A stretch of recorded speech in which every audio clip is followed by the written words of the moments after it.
All right, what up, YouTube? Um, I want to do something different.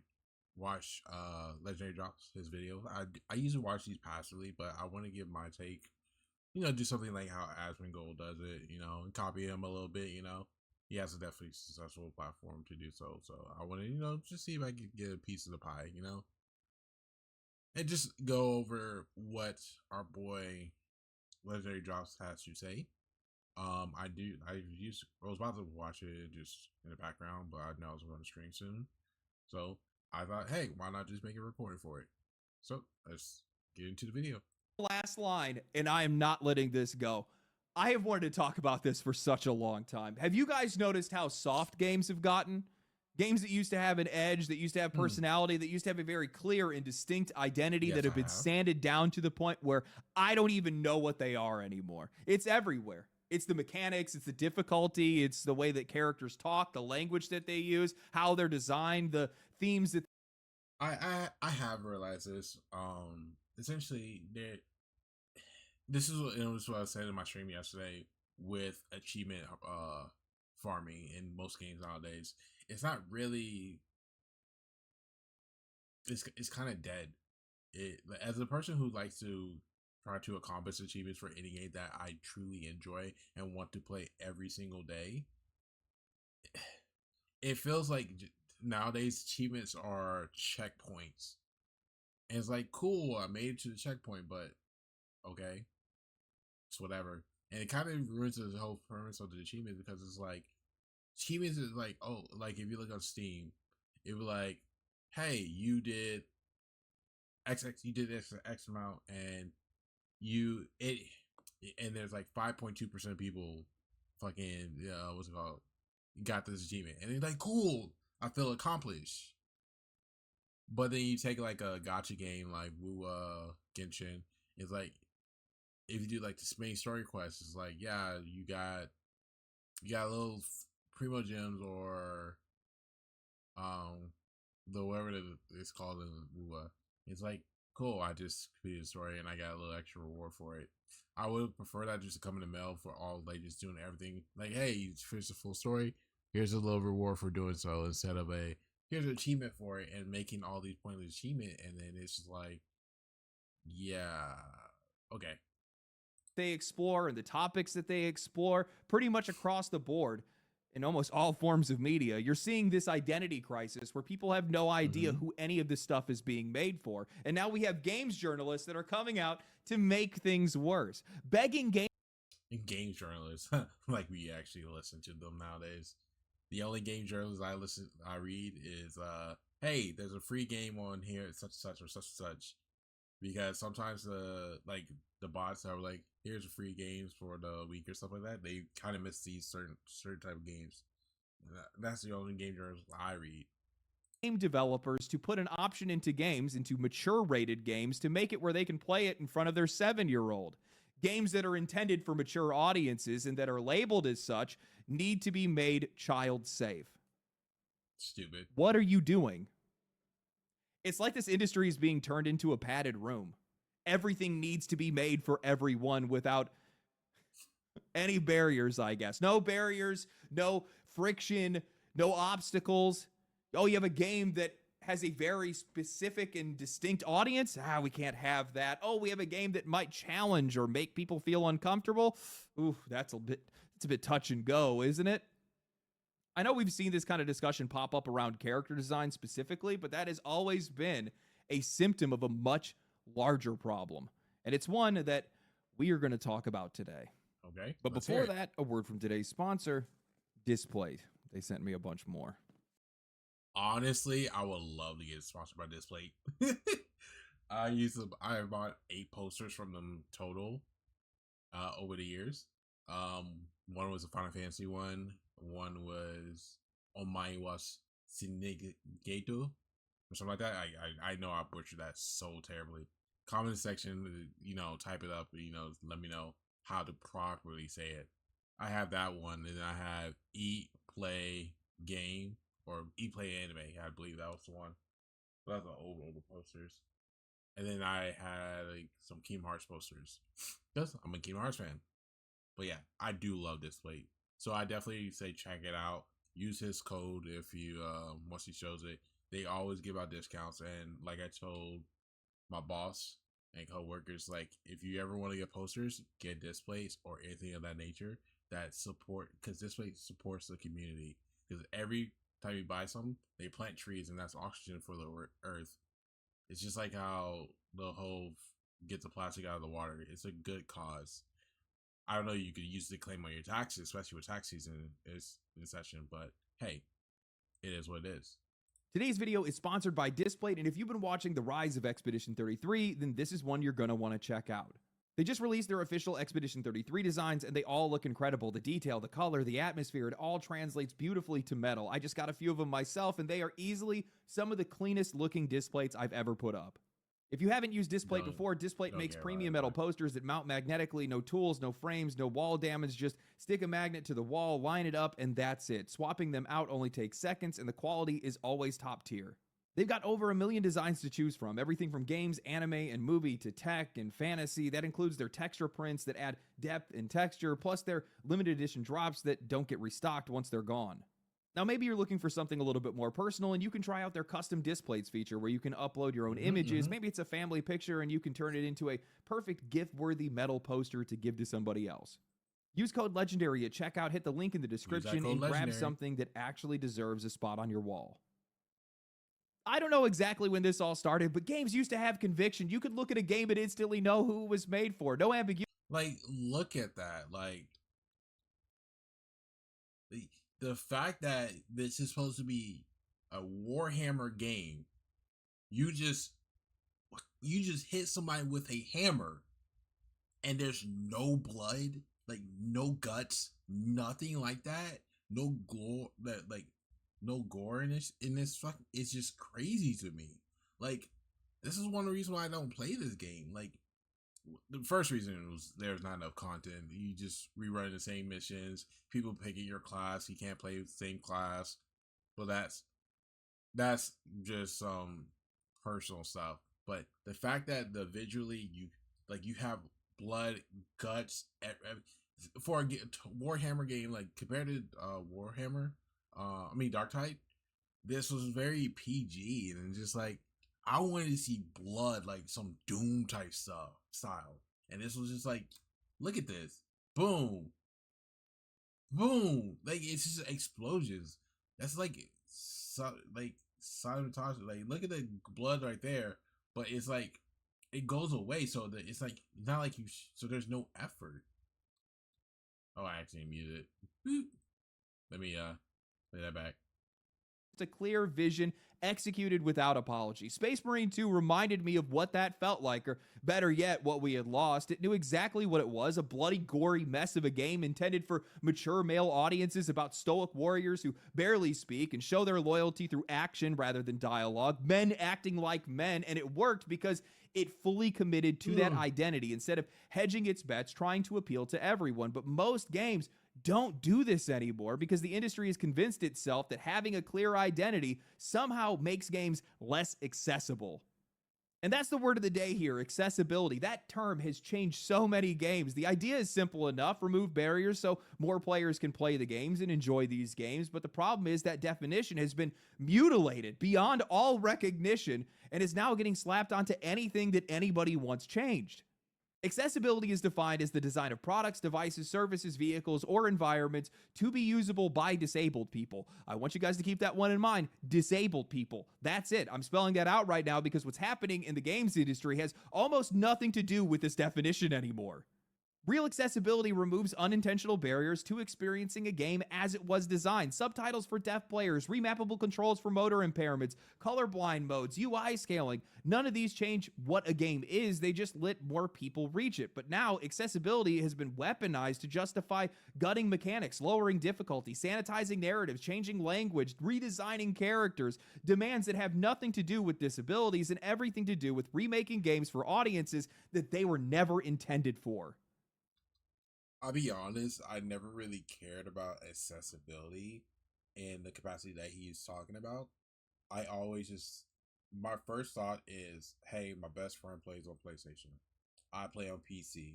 I have a few friends that play on Xbox. what is the accessibility of us playing together the same game at the same time with no restrictions. Marvel Rivals allows us to do it to a certain degree. We can't play Rake with each other, but it is what it is. Battlefield is one it allows us to do that.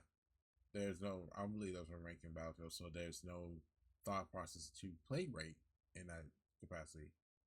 But yes, essentially accessibility to me was always, hey, can I access this game with my best friend and my other friends?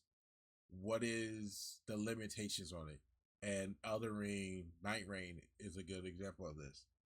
I'll have to mod the game in order for me to play with my best friend and hit them, but they also have to mod the game. I think I've never tried it, but essentially that's how it is. And I'm like, why do I have to go out my way to mod something for a game? It was 2025. How is this not cross-platform compatible? Like, fix the core of the game. You like, come on. The reason I'm bringing this up right now is because this has only continued to get worse as journalists are now calling for the ability to play mature-rated games in front of young children. Recently, Chris Scullion of VGC published an article titled, "Developers, please give me the option to remove swear words from your games. In the era of excellent accessibility options, parents should be able to play certain games in front of their children without reaching for the volume." That's part of being a parent. You shouldn't be asking people to make a safe version. Sorry, I did quotation mark in real life. Safe version to make it accessible for you to play in front of your kids. That should be a guilty pleasure type scenario where you should be playing when your kids are asleep, or you have the house to yourself, or like don't be putting yourself in a situation to have kids if you're not ready to be a parent. Like, safe practices, use a condom, wrap it up. Now, if you're married, hey, that's a different story. But if it's just like, hey, you're a single father, single mother, that's your fault for putting yourself in that situation. Honestly, you should force their standard onto us because you can't fucking handle, safe sex, essentially. He writes, "Last year I reviewed South of Midnight for VGC, and while I found its combat repetitive, I thought it was a beautiful adventure that featured a setting, characters, and subject matter that aren't frequently explored in this medium. Not only does it look and sound superb, but it has a strong female protagonist, and as someone with a young daughter, I figured it would be a great game to play while she was around." For context, my daughter was about to turn 7 years old when South of Midnight released, and yes, the game's age rating suggests that it wasn't suitable for her. I'm going to bring this up, by the way, for whatever reason the writer doesn't want to. The game is rated M, 17 up. But the aim wasn't to have her play, it was to make sure that it was safe for me to play in the background while she was in the room, and having played an hour or so for the game for a preview, I had a pretty good feel for what it was offering. That save a little bit of time, he keeps going. He explains that he figured his daughter can handle a little bit of fantasy violence just fine. She'd be playing with her Disney figures on the floor and doing some coloring, no big deal. And he said, hey, if watching a woman kick ass in the background rubbed off on her, then even the better. But within the first 5 minutes, character started swearing. He didn't think his kid heard it, but he ended up shutting off the game and waiting to play after she fell asleep. He then calls back to the same. So what is the issue? You were being a good parent. Essentially, you realize, hey, this game has a lot of profanity. You don't want your kid to grow up around that type of environment. Wait till she goes to sleep. Cool. There's, based off what Jeff said in the Steam Wars last year, not this recent one, but I think the last year, the actual last year, he said there's 18,000 games that was made on Steam alone. You could quote me or not quote me at it, or even give me the correct number in the comment section below. 18,000 games. You picked one. Okay. Play 17,999 other games until your daughter goes to sleep. If you're just trying to relax and play a game, just do that. Wait till you're being a good parent right there. Don't try to force people into your standard. This is not how we should be. You should be working around and compromising and making sure that we grow as a community.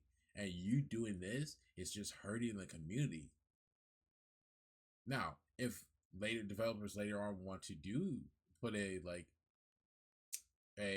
safety feature, essentially be as Legendary drops over here saying a softer version, that could be like a mod or a patch later on, like that you add to the game. But most of the times, these developers and game companies can't even get the game to be fully functional on day one release.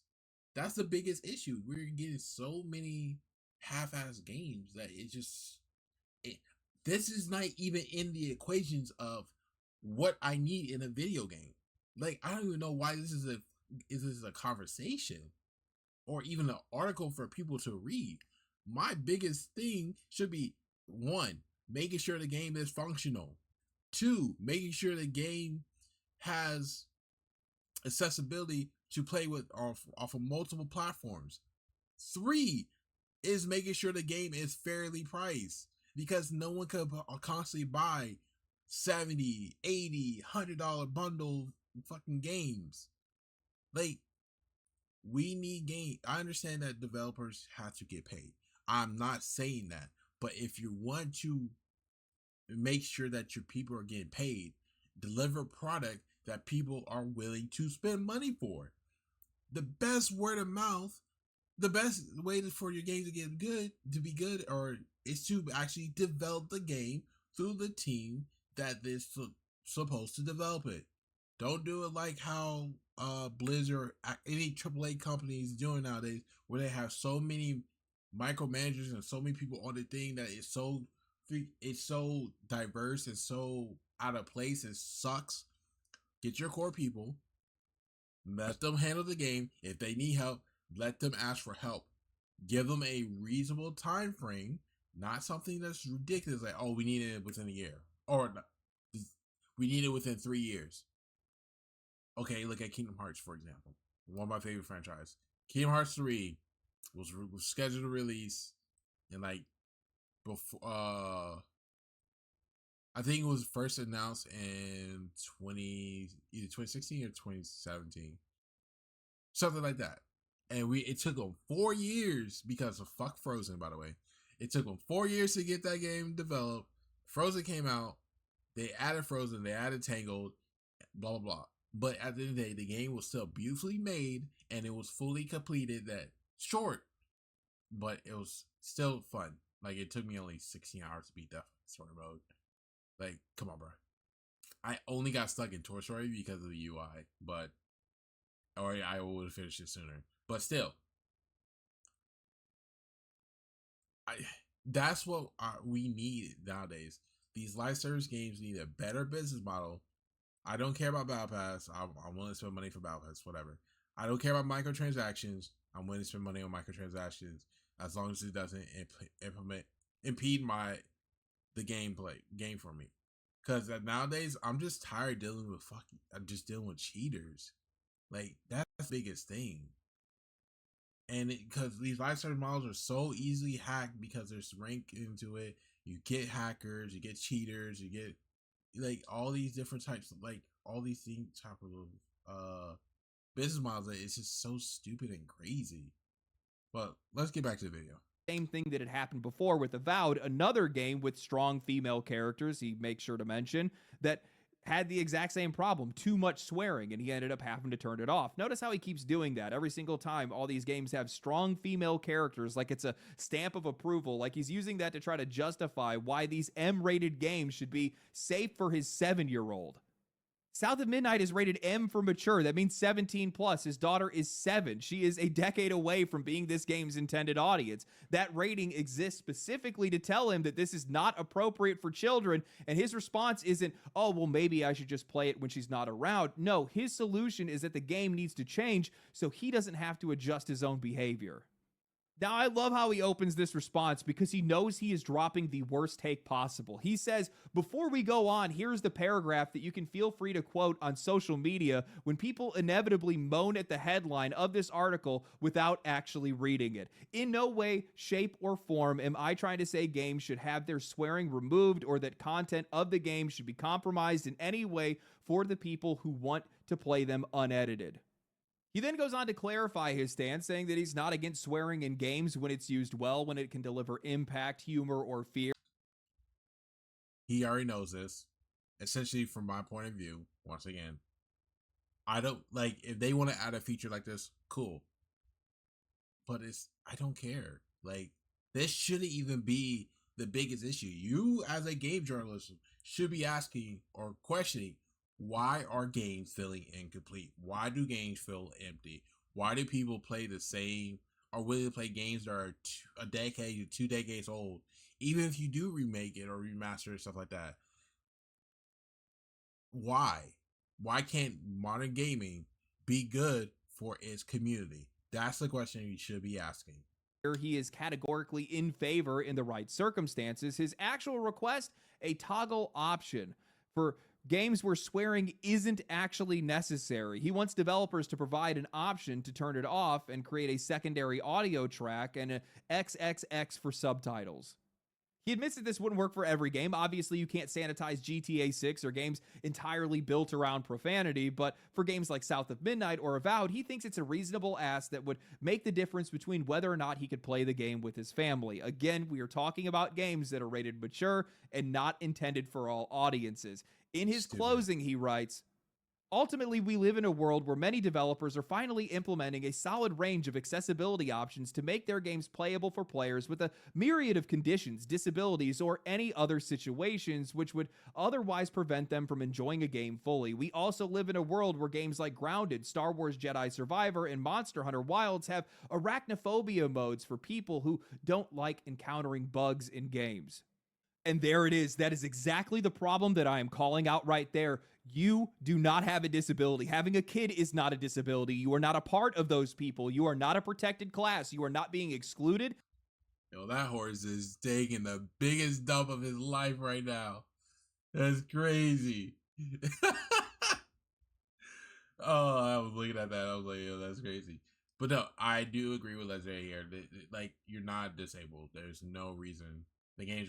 The reason, and this was the biggest issue with me with Call of Duty, and I'm at fault for this too. I'm not taking any way accountability for that because I played Call of Duty as a kid, where I didn't do the mommy the way I do is like mommy daddy, can I get Call of Duty for Christmas? Even though the game's ready and for mature. Now, did I moan, bitch, and complain about getting Call of Duty? No, I had a little brother for that. I had to worry about it. But at the same time, you shouldn't be having these kids, like, if these kids are using these games as a way to go professional, stuff like that, cool. That I'm proud of them. They're making their money, they get in their bag, they do what they gotta do to provide for themselves and for their future. Because they're gonna be better than me. I'm 30 years old. They're gonna be better than me. But hey, if they're getting into game chats and they're learning profanity, because this is Call of Duty. I grew up with people saying some wild accusations left and right. But it also taught me I don't get bullied. I don't get bullied. And these kids are so soft. They say, like, essentially, because we're so soft on people nowadays, is leading to us having a very how should I say this? We're having a very dilemma on our national security. That's why I approve of most of what Trump's doing. Not all, just most. Like right now, like I think I read an article yesterday, or like the headline. I didn't fully read it, by the way. There was that ICE now has you could go inside people's houses with no warrants. No, that is never allowed. You need our Constitution doesn't allow that shit to happen. Because if you are hiding a fugitive, hey, you're hiding a fugitive. But there's no way, shape, or form they could search your house without a warrant. As an ex-cop, never allow that. Don't close the door. Make sure you record. Don't no. That is one thing I don't approve of. But we're in a process that we keep overcompensating over mistakes that we made in the past because we allowed all this shit to happen.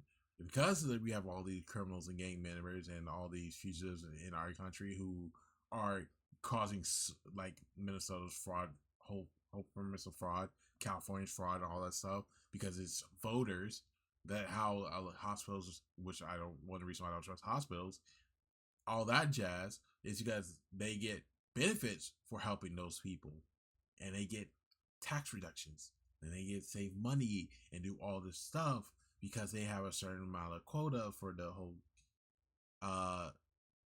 people who are not actual citizens in the United States. I'm all for cleaning up the United States. I want us to be secure for not only if hopefully for my future kids, but also for the future of the nation. Like we cannot allow this to keep going on. But once again, back to the video. And nothing is being taken from you. The moment we start treating your parenting schedule like it's an accessibility failure, the entire concept becomes meaningless. And the lie that's at the center of this entire article is the claim that this does not compromise the game. It absolutely does on a fundamental level. The second you start asking for secondary audio tracks, sanitized subtitles, censored dialogue, you are asking these developers to make judgment calls based on which parts of their writing matter and which parts are disposable. Worse, you are the one that is making those calls for them. You are deciding what games do and don't need for whatever language you want or don't want in their games. You didn't write the script. You didn't make the game. Dude, the simple solution was there the entire time. Do not play these games while your kids are in the room. That is not oppression. That is adulthood. That M rating told you exactly what that game was, exactly who that game was for, and exactly who it wasn't for. Ignoring that and then framing it as the game being unreasonable is just an insane level of entitlement. Yep. You know, after reading this article, I feel like I'm the one that needs some accessibility options now. Now, I want to make this clear. This is not just one bad take. I have seen enough arguments like this enough times to know that this is intentional and also see the amount of damage that it's done. Look across the games industry, especially when it comes to major franchises. You can constantly see the softening of edges, and it's because these companies are bending to an audience that doesn't exist. They're bending to arguments coming from people that don't represent anybody. You know what irritates me the most is that this guy couldn't even see the forest through the trees. The entire time he's talking about strong female characters, blinded by it, without realizing that there's a trend there. That these games are constantly relying on swearing because their writing is so weak. It's not that female characters are the problem, it's that the writing is shallow, so these guys are trying to manufacture maturity and impact through cursing all the time. It's just bad writing. Am I really the superior journalist here? Is that what's going on? I'm immediately reminded of Forspoken. That game did that so much and it was so blatant. How do you not see that?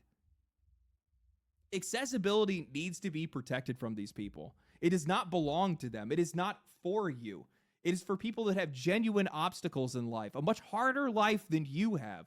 And you're trying to reappropriate that for yourself, pretend like you are disabled in some way. That is definitely not the case. And it's disgusting to me that people want to take this and make it their own. You don't belong there, okay? You don't belong there. True. This is why people are sick and tired. I hope people understand that. Because this isn't about, it's not about inclusivity. It's not about accessibility. It's everything has to bend. Everything has to soften. Everything has to be made for everyone. And that doesn't matter in the face of warning labels. These guys will just ignore it entirely. And doing that, you know, at some point, the answer just has to be no. You cannot have it your way. This game is not made for you. This game has a different audience, a different intended audience, a different way to play that you're just not going to be able to get anywhere else. And in some cases, even in the cases of disability, sorry, sometimes these games just can't be made so that you can play them. But not a lot of these guys want to put their foot down like that. And when you have all of these games that continually... They don't want to put their foot down because they know their game is trash. So they need that one extra customer to purchase their product, not knowing that the customer is going to then refund it once they realize that the storytelling is bad, like he said, and they try to fill it with all these customers to make it rated M for mature. Even though kids nowadays are on their tablets and phones and hearing a lot worse than that. But anyway, B, they essentially, their game is obviously faulty, that it's not a complete game. They just rushed it out because they had to meet the quota for the quarter, because their review quarter review is coming up. If you ever notice, you can take Ubisoft for example with Assassin's Creed Shadows, that even though they kept pushing the date for the game, it was still within the quarter for the I think it was their second quarter, if I remember correctly, essentially for their marketing review. So for their investors to see, oh my god, we sell 600,000 units or some stuff like that, something like that, all around the world. We made money, but not knowing they spent a lot more trying to make it. Constantly try to bend and adjust themselves to everyone, they just lose themselves. And we see it all the time. This whole thing reminds me of the exact same drama that we saw around Alana Pierce when. Bro, once again, Night Rain. Bro, make it cross-platform compatibility. I don't know why Elden Ring was not, but whatever. She had argued that Elden Ring needs to have a pause screen, and she was going as far to say that developers effectively treat parents as situationally disabled. And I get that she's not literally saying that parents are disabled, but the framing is the problem. They're being discussed as if they are disabled, and that's just fucking absurd to me. The question then came up, well, what happened? That was so stupid just to hear. I understand you want to play Elden Ring, but that's more of a time management thing of, hey, I'm going to play, like, I want to play this game and I need to open up my day to do so.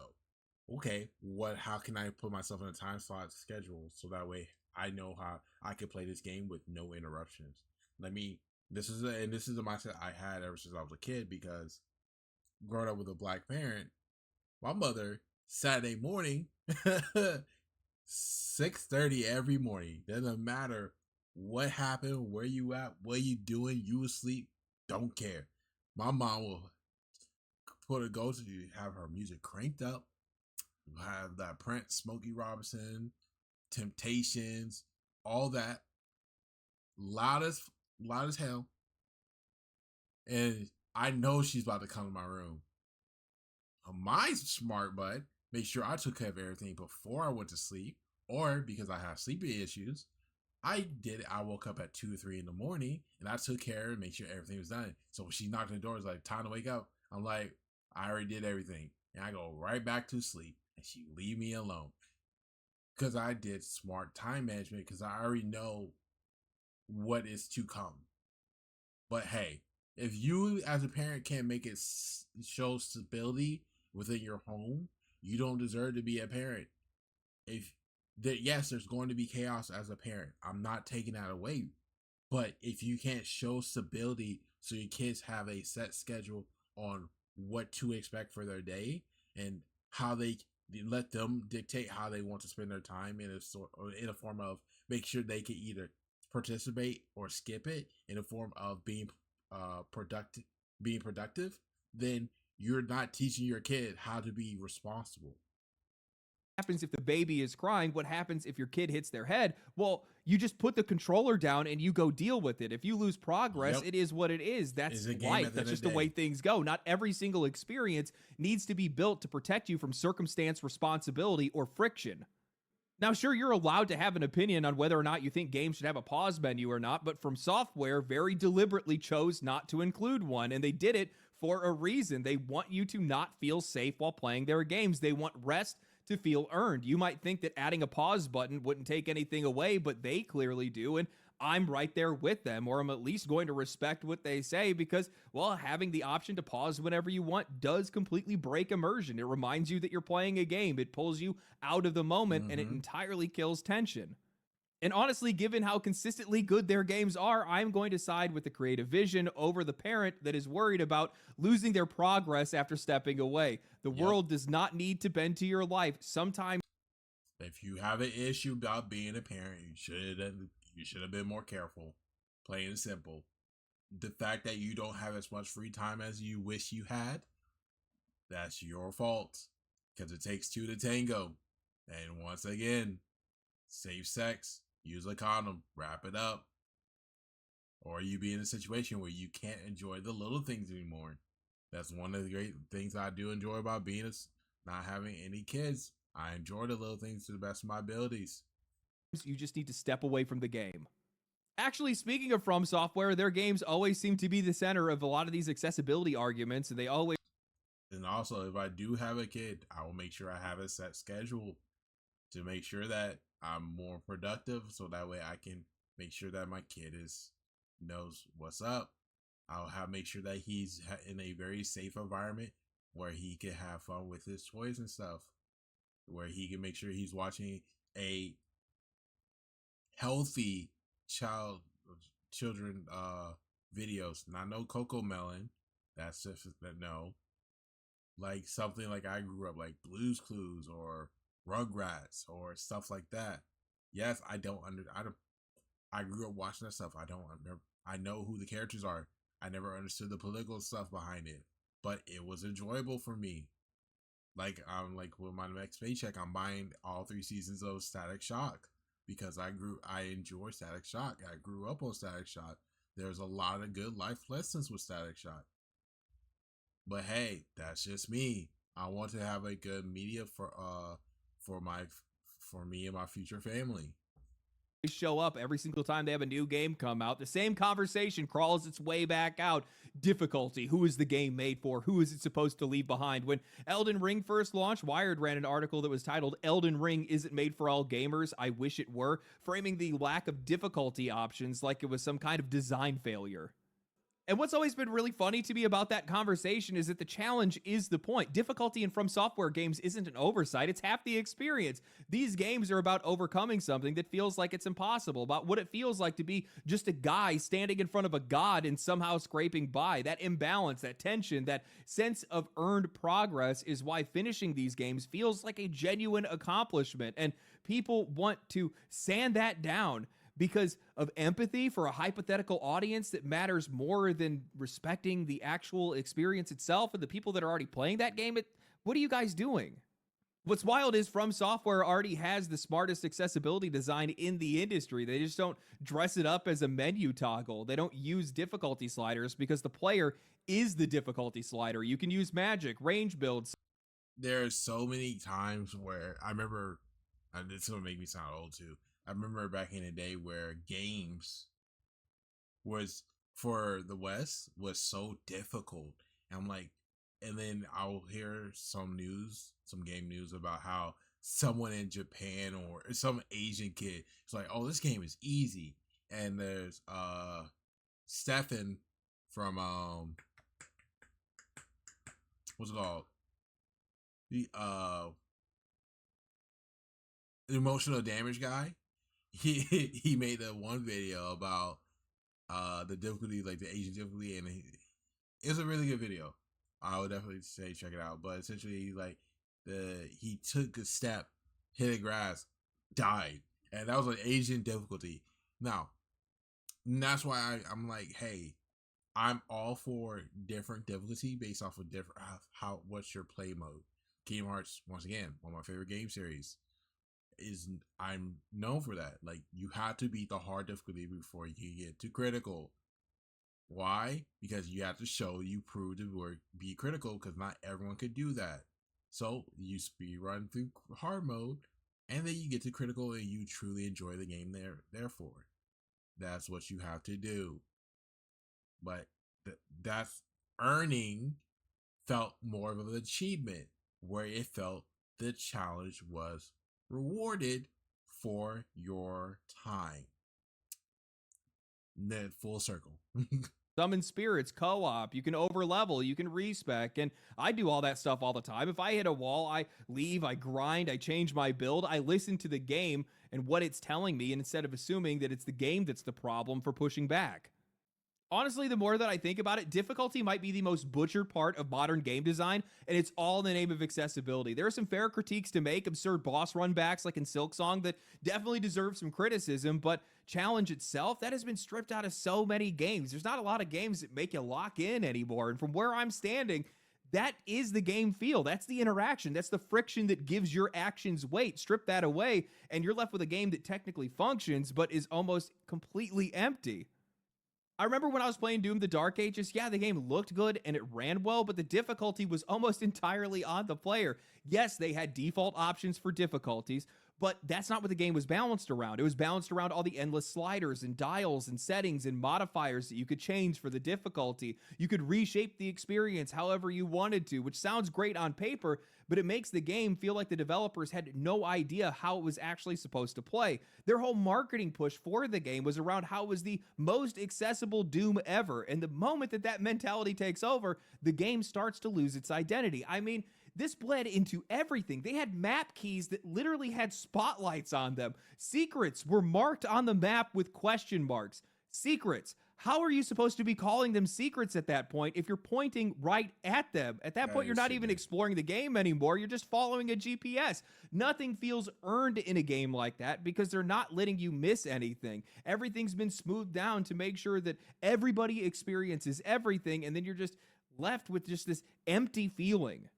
I'm telling you guys right now, this is the real issue. Instead of making games simpler, watering down mechanics, or flattening the challenge, developers should be focusing on better communication, better tutorials, teaching players how systems work, and then trusting them to use what they've learned. Because what's happening right now is that these games are being made easier, less demanding, and less mechanically interesting. Not as a natural design choice, but instead as a reach tactic. I hate to have to keep using this game, but holy hell, was Dragon Age the Veilguard the best case study for nearly everything that has gone wrong for modern games. And especially in this conversation, that game was obliterated beyond recognition, all in the name of accessibility and widening its potential audience. Real time with pause combat was stripped out of the game because it was deemed too complicated for modern audiences, and then it was replaced with basically a 2-button mobile combat system that's no different than we see in most gacha games. It's the same elemental reaction system that they pulled straight out of Genshin Impact, and the result wasn't more approachable, it was just dull. And of course, that didn't stop at mechanics. The writing got sanded down too. You couldn't be cruel, you couldn't be confrontational, you couldn't even be rude to people. In a fantasy RPG, yeah, how can you not be rude to people? Like, I am chaotic. I mean, I'm chaotic neutral, okay? I am going to do stuff that makes me be perceived as an asshole. Now, can my asshole go to the good side? Yes. Can my asshole go to the evil side? Also, yes. So why can't I not be rude to people? This is something I have an issue with Arknight Infield. Like, unless there's an option for me for 2 separate dialogues, don't give me the option. I just want to be an asshole and give smart remarks. A genre that is literally built around moral choice and consequence in a series that is entirely dependent on social dynamics. And the harshest thing that you can say is basically, I disagree, but okay. Because that game was so terrified of offending anyone. That's why I hate what's happened to the word accessibility. At this point, it barely even describes a design choice anymore. Now it's a social position. Invoke it, and suddenly this isn't a difference of opinion. It's a moral failure. What, you don't want games to be accessible now? That's how these conversations get poisoned.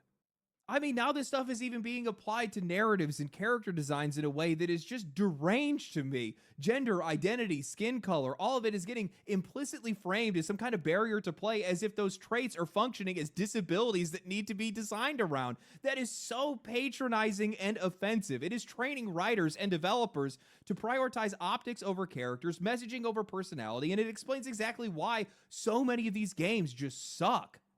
Of course, all of this stuff just comes back to money because that's the root of all evil when it comes to a Hmm. lot of these discussions. These companies who convince themselves that this is the way to be able to reach wider audiences, and it just backfires on these guys every single time. You end up making games worse for the people that actually play them in hopes of attracting an audience of people that were never going to buy them anyway. Those core Hmm. players then bounce, they talk about why the game feels bad, and the only thing that anybody ever hears about these games is negativity. So the audiences that you were still chasing don't show up, and the audience you already had walked away.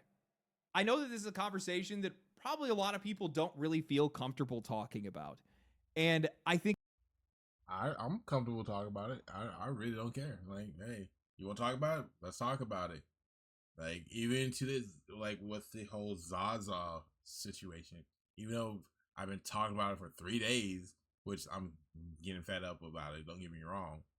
It's just fed up because no new information is circling around at the moment. It's just, hey, you hear about the situation? Yeah, I heard about the situation. Blah blah blah blah blah. Yes, I heard that. Heard that. Heard that. Like, if we're going to have a talk about it, hey, let's wait for everything to come out. Let's hear all sides of the party. Now, who do I side on? I side on King. I say, is he King Bandit or something like that? Is King B? King B. Let's just say that. I've sided with the college boy, and I think that even though that the community is reprimanding Zaza, CC, whoever her name, all their names are, at the end of the day, the the PR move that the host tried to do was so fucked up. I will definitely decline it. Like, you said, yeah, you are welcome to all future events. No, like, you have no minimum requirement. Well, based off the PR, like what just happened, he's already going to be in other tournaments, get probably be able to get better price pool than wherever you could supply. You just show that you were a poor host. You believe your friend instead of, hey, being a third party individual, be like, hey, let me see the full logs. Let me go check out what he has to say before just kicking him out. And now he's getting, like, you haven't even given him, like, I want to say give him a monetary reward. You haven't even say, hey, I'm sorry this happened. Let's give you let's get you into a, like, connections, so that way you could at least be in a better spot to make those college no college funds and stuff like that. But once again, that's going off topic. But still, those are the conversations we need to be having. The host failed his job, plain and simple. Game industry is failing their job, plain and simple. There's no clear leadership that prevents exhibits. We need better leaders. Trump is a better leader than that we have had. Now, is he the best? No, but he knows the core fundamentals that every American should know because he's old like that, plain and simple. But he's also the person that needs to be able. The leaders need to be able to make the correct decision on targeting a specific form of audience, and so that the specific audience can enjoy the game. Don't look to make these games are making 100 million, 200 million. Don't think you're gonna be the next Call of Duty or the next Genshin or the next GTA. Make a game that you know you could make. You could then expand on it, that you could future in the future maybe challenge those contenders. But if you try to do it off your first or second game, unless you're like Black Myth Wukong, who's using a game with a set history and put his own spin on it, don't try to let your creativity flow and then branch off of that creativity. That's how anything is made nowadays. You have to have true creativity. You can't trust AI to make your script. If you have such poor imagination, find people, hire people to do so. I'm not saying get made by, like, hire 300 fucking people. Give me 3 writers. Give me the people who can make production, like 10 programmers that can program the entire game, developers and stuff like that. That's all. Like, make the team indie size, essentially. Yes, are they going to be overworked? Yes. But at the same time, you could hire outside help to do the miniest tasks and then work on it later. So that way it saves you time. Not having 300 staff working on one game, EA, and can't have stable servers. It has to be called out. I don't think that I can back down from something like this. I think far too often these kind of points and these kind of topics go unchallenged by a clear voice that is not swayed by extremes. That's the best way for me to be able to put it. This is not a conversation about ideology. This is not a conversation about personal beliefs or anything else. This is a conversation about quality. And there's been a severe drop in quality pretty much across the board. And I think it's because the idea of accessibility has been mutilated. It has been brutalized to the point where it has become the source of frustration for a lot of players and the loss of identity for a lot of games. Not every game needs to be made for everyone. Not every game can be made for every person. And also on top of that, none of these games should be trying to do that in the first place. The only thing that they should be worried about is trying to be the best that they are at the thing that they do, at the kind of experience that they're trying to deliver. Could you guys imagine playing a game like Red Dead Redemption 2, where they had the language censored, where they had the racism taken out? I can't imagine because I never played it, and I will probably not play it, only because I'm not their target audience. It's plain and simple. Like, I think that is a perfect example of what he's trying to his take on it. Like, I'm not the target audience. They had the violence removed. Well, you could make the argument that those things aren't necessary to the plot or the gameplay, which maybe you could be right about. At the same time, you're just going to completely ruin the flavor. You're going to remove the flavor from the game, which is going to, at the end, completely destroy the emotional payoff of finishing the game. I don't think that's what a lot of people realize. It's chip damage. Eventually, you're just going to take enough from these games to the point where whatever's left is flavorless. Accessibility is for the people. We need that seasoning. That actually need it. Not for the people that are trying to misappropriate it. That's one key thing that I really want to be taken from this conversation, because it's the one thing that bothers me the most, is because the conversation isn't focused on the people that actually need it. What these games do need is they need a quality rework from the ground up. They need to be made just better pretty much across the board. Stop trying to solve issues in your games by making your games easier. Make your games more informative or more intuitive. Also, don't try to force your political standpoint on us. Dragon Age equals Vanguard is one reason why it flopped. I don't care. I don't understand how a race that's only been two genders, you then try to insert a third gender.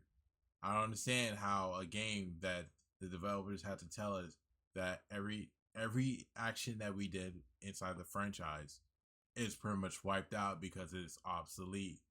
Don't ruin my immersions before I even play the game. Don't try to force me some DEI, LGBTQ plus bullshit down my throat. I'm not eating it. I will never eat that shit. Don't get me wrong. I don't care about the community. The community is there. I would love to have a pair of lesbian wives, well, bi wives essentially, who are, but I don't care about if you're gay or trans. My high school best friend was gay. I told him, hey, just don't hit on me, and I don't care. That's just not my preference, but it is what it is. And honestly, I think that's what we're going to end up getting. Because if you look pretty much across the board, especially when it comes to AAA games where this problem ends up being the most prolific, these guys have had a lot of troubles over the past couple of years. They have lost... Couple? No, it's been longer than that. We just not waking up to it and stop paying with our wallets. A lot of money chasing the dragon that they have been chasing. And eventually, they're going to have to wake up or they're going to go out of business. So... RIP New World. We're going to win either way. We're either going to get better games or those guys are going to go away and they're going to make more room for better competition that are going to give us exactly what we want, which is... Yeah, but I'm trying to be in some Sword Art Online and like type full dive bullshit and not have to deal with the real world anymore. You know? Like some Ready Player One type shit. I'm just tired of the real world. Like, I need, what's that, what's the name of the gaming community that do everyone's like in the VTuber models and stuff like that. I need some shit like that to be more popularized, you know? It's not just chatting. VR chat. Is it VR chat? We're gonna say VR chat for now. I need some more VR chat to be popularized, some full dive type shit, you know? Because I'm just ready for this. I'm ready for the world to burn at this point. Like I'm tired of people. Exactly what we want. I don't know. What do you guys think? Do you guys think I'm crazy? Am I imagining this? Is that what's going on? You're not crazy. You're not imagining. I believe in your takes. To at least in this video, I believe in your takes. Now, I won't say I completely agree with you in every single form because I don't know you on a personal level, but I do believe that games are getting soft. I think one game that did it beautifully was Dispatch in this recent year. It was so refreshing that to the point that my 3 video series you can see on my channel, it was such a fresher breath air. But yes, let's finish this video right now, because at least from where I'm standing right now, I feel like so much has been gutted from so many games. I do. And it's getting to the... I would not... Okay, this is where I'm going to cut you off right here. I wouldn't say it's been gutted. I would just say that it's been...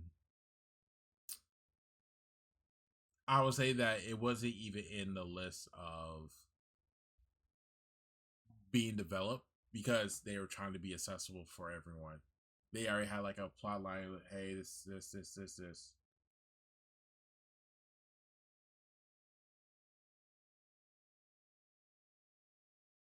Point now where the contrast is just impossible to ignore with a lot of these games. I miss the days where it felt like nearly every single game I played was fulfilling. Now it's pretty much hit or miss, unless it's indie, obviously. But nowadays, it's pretty much hit or miss. I want to go back to the days where it felt like every single time I bought a game, damn, that game was worth it. Anyway, hope you guys enjoyed the video. If you guys did enjoy the video, like the video, subscribe to the channel, share it with your friends, share it on social media, follow me on Twitch, follow me on Twitter, and I'll catch you guys in the next one. Stay cool, stay righteous, stay safe. Peace. Oh, also follow the community Discord. Link is in the description. Family. Alright, that was Legendary Drops. I will post it in the his like description so that way his video so you can see his stuff. If you want to see it, yeah. Let me just copy that. But yes. That was his video. He Legendary Drops. He's still up and comer. Still new YouTuber. Make sure you like it. It takes time to make these videos, and I believe that anyone who puts their opinion out there, you should at least listen and try to see if you agree with something or disagree, so that way you not only find out your boundaries and your concepts of what you're looking for, but you can also be like, hey, I can say, hey, I did watch their videos at the time of their beginning, middle, or end of their career. Be like, I could agree with this video and not this video. It allows you to have more depth in conversation, so that way you're able to have the said conversation in a healthy manner. And I believe doing so is key to watching those types of watching or listening to those podcasts that you normally wouldn't listen or watch, because you never know, you might find something in what they're saying at that time agreeable, and you're like, hey, let's have a conversation about that with your family and friends. But once again, check out Legendary Drops, make sure you like and subscribe, and thank you for watching this video. And you go do the same for me, that'd be even more blessed. Peace.